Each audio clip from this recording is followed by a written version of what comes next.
Hi children, good morning to one and all. Well, today we are going to see about the lesson in geography, Lithosphere 1. We are going to see endogenetic processes. Shall we move on to the lesson? Earth. It's an unique planet of a solar family,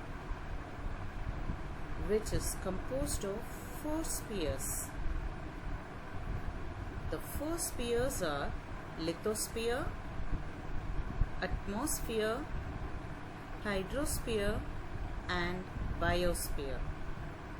Just say behind me, the Earth is a unique planet of the solar family, which is composed of 4 spheres. One is lithosphere, atmosphere, hydrosphere, and biosphere. Here you can see the picture, the spheres of the Earth. The outer one is atmosphere, that is our surroundings. Biosphere, we call it as the sphere which exists with living beings. Hydrosphere is with water, that is with the aquatics and other water animals. Lithosphere with the base of layers. Well, we are moving on.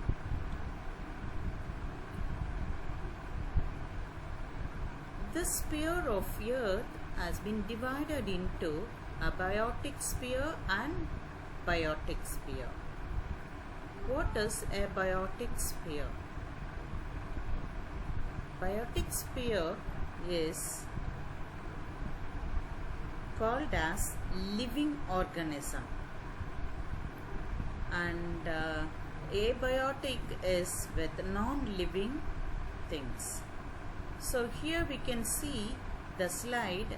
The Earth can be physically described as a ball of the rock with lithosphere, partly covered by water, hydrosphere, and wrapped in the envelope of air, the atmosphere. To these 3 physical zones, it is convenient to add biological zone, that is living organism. That is what we call as biosphere. That's why the spheres of Earth is divided into 2 groups. Abiotic is with lithosphere, atmosphere, hydrosphere with non-living things. Biotic with living beings. We'll see about structure of the Earth. The outer surface and the inner core of the Earth is totally different in nature and in structure also. Well, we'll see the Earth's interior, the crust, the mantle, the core. These were the 3 divisions of Earth. Just look into the picture to see the core, the mantle, and the crust.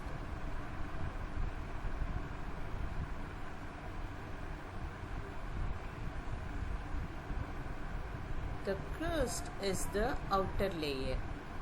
So it can be extended to exosphere, thermosphere, mesostratosphere, and troposphere. You know very well, you have learnt in early classes. Here we have mantle with upper and lower mantle with 2 layers. We'll see in this lesson. Same way the core with outer core and inner core.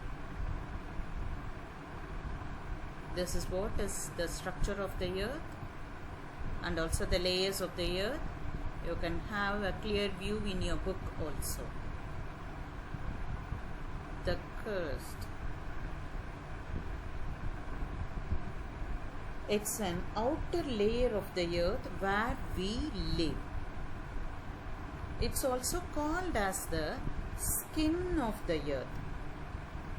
The layer ranges between 5 to 30 kilometer. It is rigid and solid in nature. It has a continental crust which is thicker than the oceanic crust. Okay, the land and water body. Now we'll see the major elements of the crust. Cl and sigma. What is Cl? Cl is with silica and aluminium. That is, the Cl, the element crust contains with Cl and silica, which with the layer of silica and aluminium and silica and magnesium. So most of the minerals are found over here with these content in the crust area, the very first area, what we call it as outer area. The next to crust is mantle. This is the interior part beneath the crust, that is next to crust. We have two divisions over here, that is the upper part and the lower part. The upper part is called as rock, very hardened, and the lower part is called as molten form. It is in the molten form, and also the magma is found here. The third layer of the earth is the core. It is innermost and the hottest layer, where we found the volcanoes. This is below to the mantle. It is below to the mantle, which is composed of nickel and iron.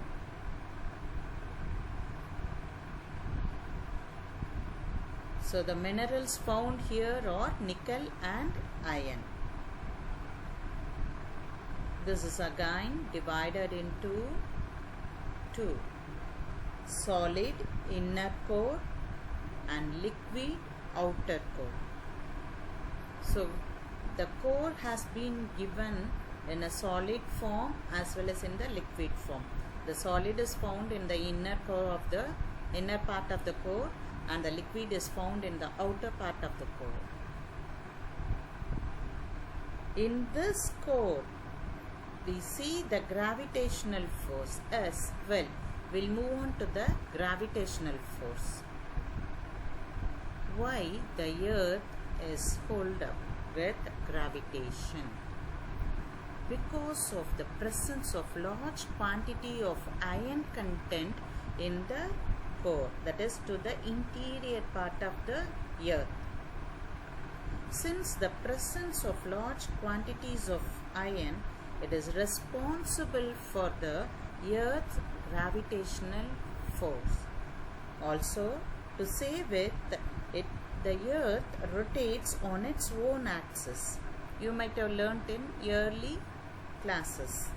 Well, when the earth rotates on its own axis, the liquid in the outer core spins over to the solid inner core to generate magnetic force. So it is happening throughout the day and night. When the earth was about to spin towards its own axis, this magnetic force has been generated. With this, the magnetic compass also works. You know the meaning of magnetic compass, which shows the route or the way for the navigators, those who move in the ships. This specially points out the North Pole. Well, today we end this session and we'll continue the following in the next session. Thank you. In homework session, we have 5 questions. One is give reason. Dear children, please mark it in your book and learn from the book. The first question is igneous rocks. And the second question is spheres of the earth. And the third question is structure of the earth.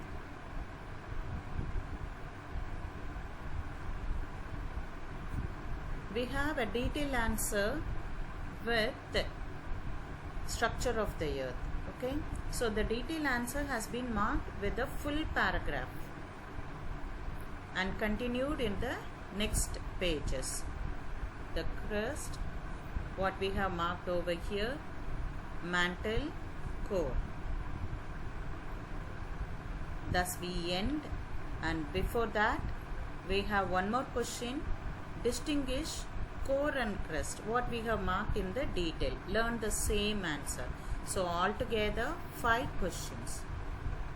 Well, see you in the next session.